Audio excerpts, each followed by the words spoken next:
Hello aspirants, looking at editorials and question bank for 25th November.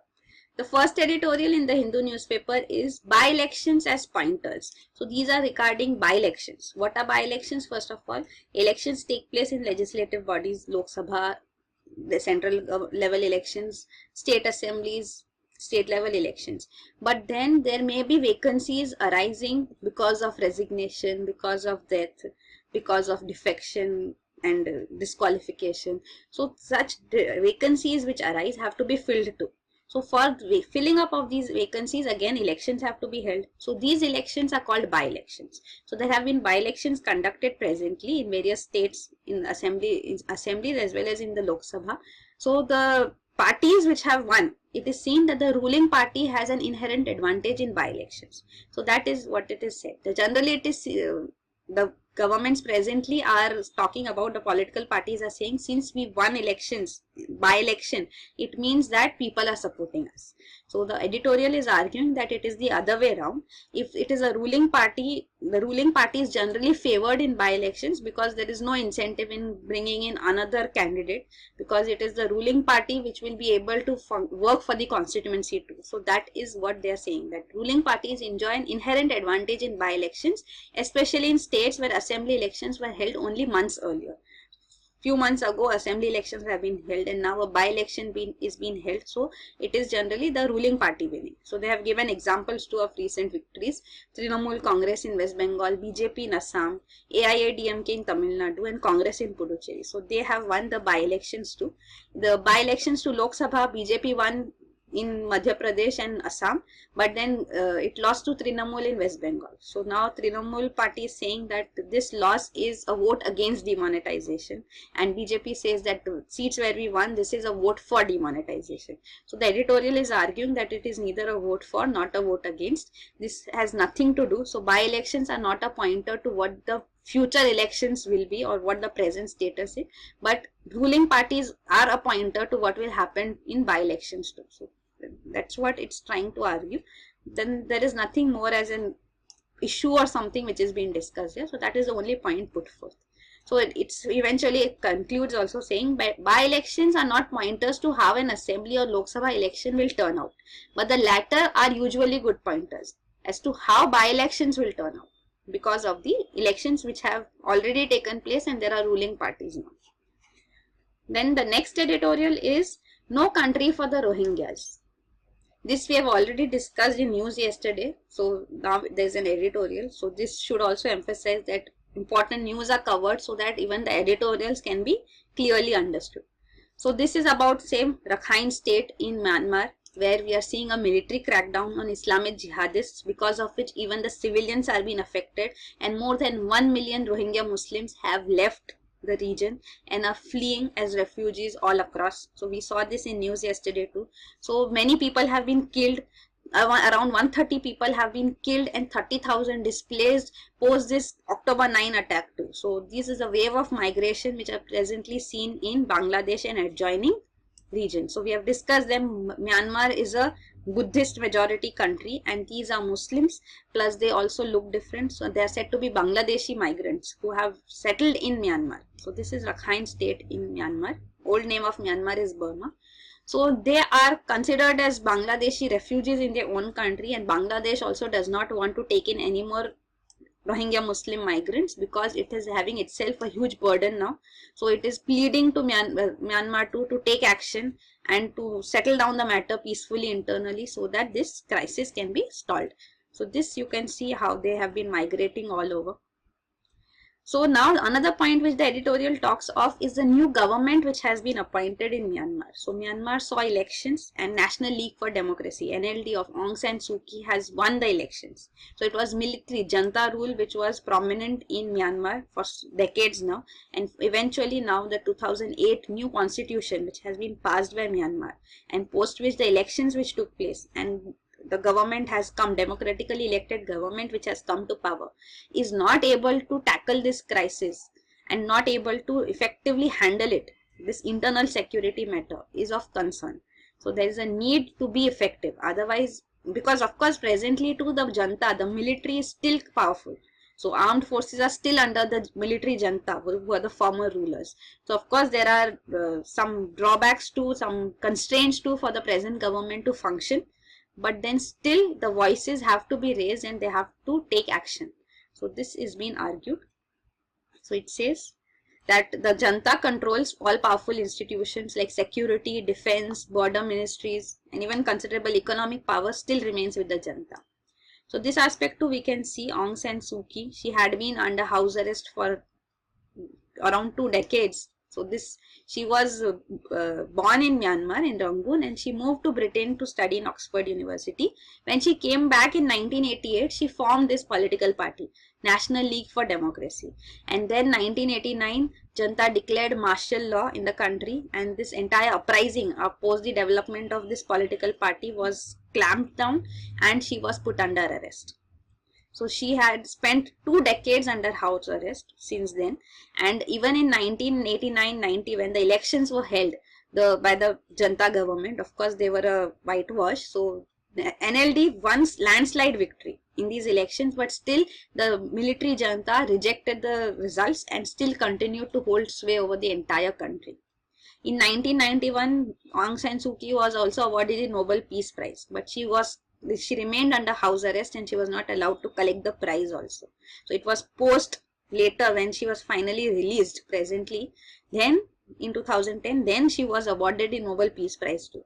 So then 2002 house arrest lifted, again put in house arrest. Finally in 2010 the house arrest ended and the junta decided to hold elections, and under the new constitution elections were held, and this new constitution actually not allows anybody to become the head of government or hold any parliamentary political post who is having his spouse or his children of foreign nationality. So she has married a Britisher and her children, so he's died, but her 2 sons are also British foreign nationals. So that is on the basis of that she is not allowed to become the president of Myanmar too. So such was the constitution formed in such a way. So this we see that after the elections too in 2012, the NLD, National League for Democracy, did well and they won the elections and they've come to power. So the charter, of course the constitution does not allow her to become the president. So this is there. So this is 2008 constitution's provision which does not allow her. Then we look at the question bank. The lead article in today's newspaper is about Jammu and Kashmir and the protests there and the problems which the Kashmiris face, and how the entire Indian population is indifferent to the problems of Jammu and Kashmir, of the people of Kashmir. So this is being highlighted there, that some kind of empathy, sympathization is required to understand what are the problems of the people. If there have been protests going on for so long, then what are the reasons for people to supporting these protests? So this antagonization and merging in of the entire population of Jammu and Kashmir with India is essential to claim Jammu and Kashmir, to make it a part of India in true sense. So this is more important rather than just calling all protests as anti-India protests and clamping down on them and forceful integration of a particular region. So that is what some empathy is required, is what the article talks of. So that is again not important. You may or may not find some point which you can actually write in your answer. So we can just neglect that.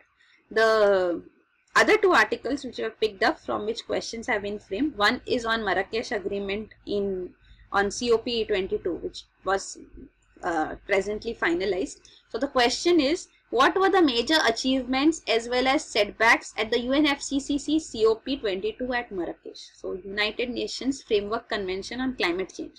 COP21 was in Paris, and that was when the Paris Agreement was finalized, and the next year now COP22. COP is Conference of Parties. COP22 was at Marrakesh.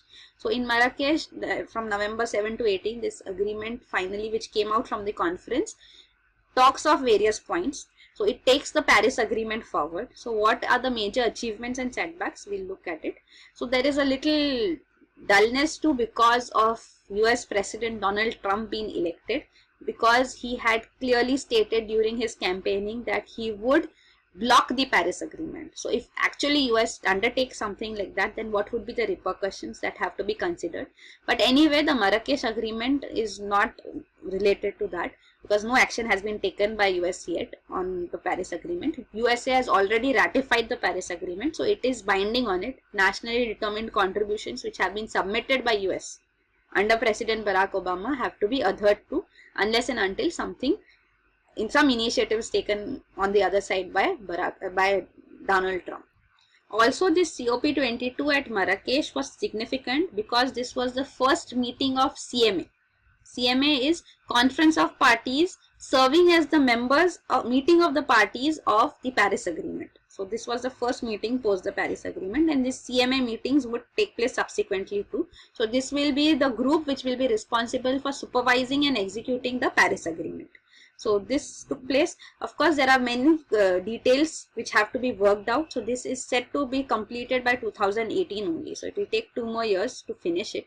So these details which are required to be finalized, because Paris Agreement would come into effect from 2020. So this is accounting of the NDCs, nationally determined contributions, which have been submitted by various countries. Earlier it was intended nationally determined contributions. On ratification, they become nationally determined contributions. Then the adaptation communication, how the adaptation would take place, the transparency framework which has to be built up, global stock taking which will take place every 5 years. So there will be how has it fared, that would be taken into consideration for every nation every 5 years. Then other procedures that facilitate the implementation and compliance of the agreement. So all this has to be taken care of. Of course, the main point on agenda is financial support, because that is where the response is lacking. So on financial support too, the Green Climate Fund has been set up in 2009 itself at Copenhagen COP of UNFCCC. So this has plans or targets to make available $100 billion per year by 2020 for developing countries, so that they can address the climate change impacts and also reduce their greenhouse gas emissions. So this is the development on this part is that many countries have committed to provide funding under the Green Climate Fund, but then pledges are different and actual contributions are different. So though they have pledged, contributions are still not coming, plus also the pledges are quite low than expectations. So the Copenhagen Agreement, which established the Green Climate Fund, said that the variety of sources can be used for Green Climate Fund. So they can come from, funding can come from public sector or private sector, bilateral, multilateral institutions, any source of finance is acceptable. So the OECD, Organization for Economic Cooperation and Development, these are the developed countries. These OECD countries are saying that finance has already come forth. So private investments in developing countries for such clean technologies have been high. So these are already taking place. So sufficient funding is already being provided. So that is what is the justification they have been given even at the Marrakesh conference. Then another prominent positive developments which have taken place are on the side of Climate Vulnerable Forum. So this Climate Vulnerable Forum was formed in 2009, comprising presently of least developed countries. So around 48 least developed countries are part of this, including Bangladesh, our neighbor, and African countries like Ethiopia and South Sudan. So all these countries presently have decided that they would get 100% of energy from renewables by 2050. So this is a pledge which they have given at Marrakesh COP. So this is prominent. Then also 165 subnational jurisdictions, means not countries but regions within countries. Even one is Telangana within India. So they are calling themselves under twos.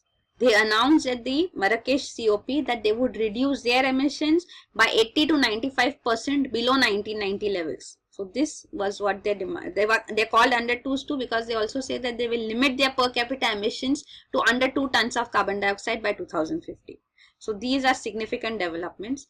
Also another is science-based target initiative. So this is for companies. So various companies, over 200 companies worldwide have committed to reduce emissions based on this initiative. So these are science-based target initiatives, a program which shows how companies should set targets for carbon emission reductions and how to go about it. So here also commitments have come forth. So that is also a positive development.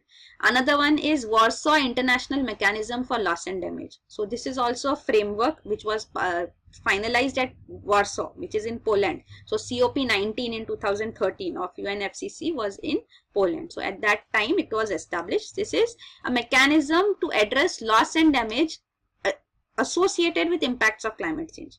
So how to tackle that? So this is in cases of extreme events like extreme climate conditions or some non-economic losses which take place, displacement, migration. So how to slow down economic change? So all these will be taken care of through this mechanism. So presently at the Marrakesh COP22, a framework for 5-year rolling work plan was approved under this loss and damage mechanism. So this is also significant. So these initiatives are positive. This is about the Green Climate Fund too, which has been set up.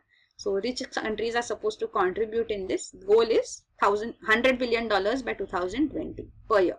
So means reach till this, and then after 2020 per year $100 billion have to be provided to developing nations by these developed countries from this Green Climate Fund.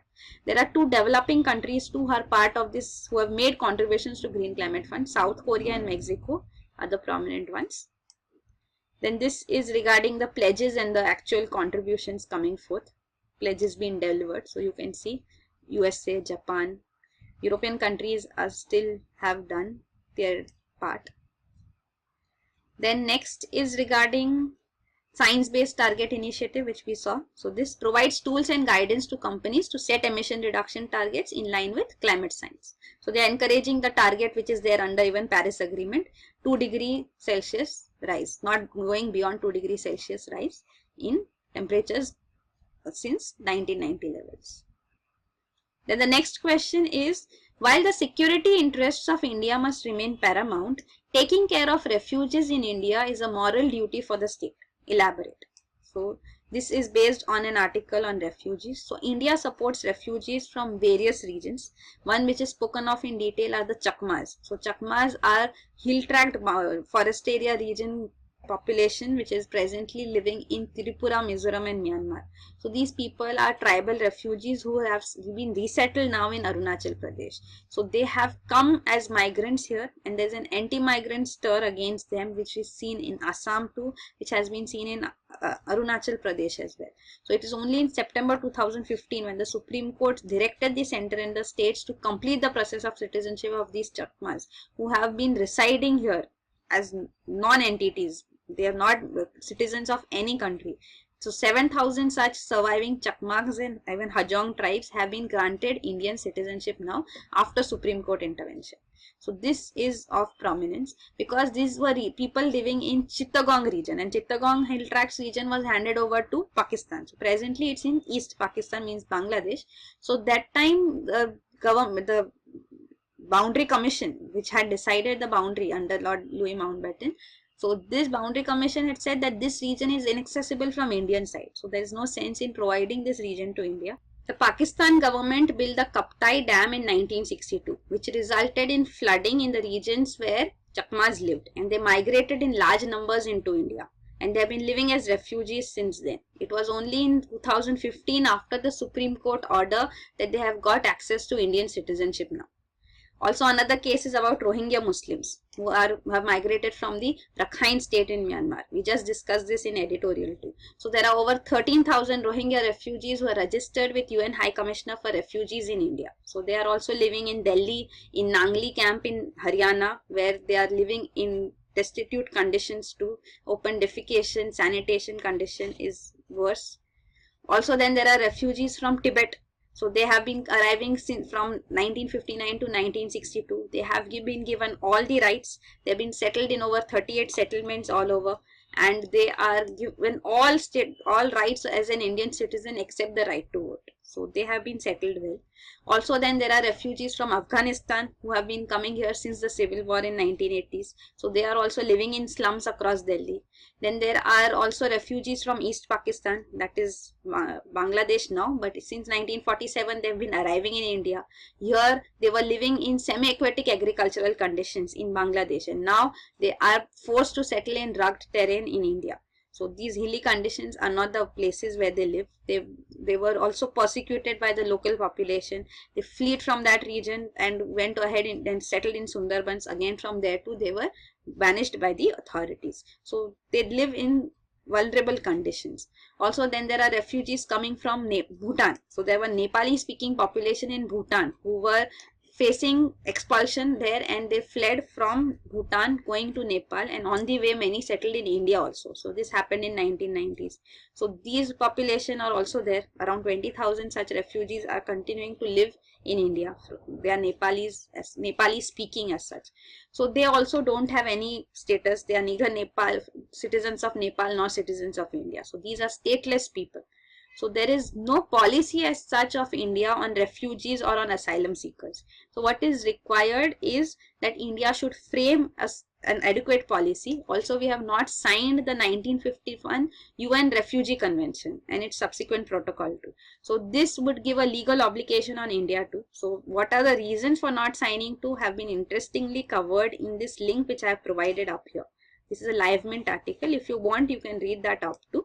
So we have not signed the UN High Commission, UN Refugee Convention too, and we don't have our own policy too. Only pre-independence, pre-colonial era acts, that is Foreigners Act of 1946 and Registration of Foreigners Act of 1939, regulate the entry and exit of all refugees. So this does not take into consideration the special circumstances in which these people, who of course are foreigners, have entered into India, and how their rights and demands should be upheld.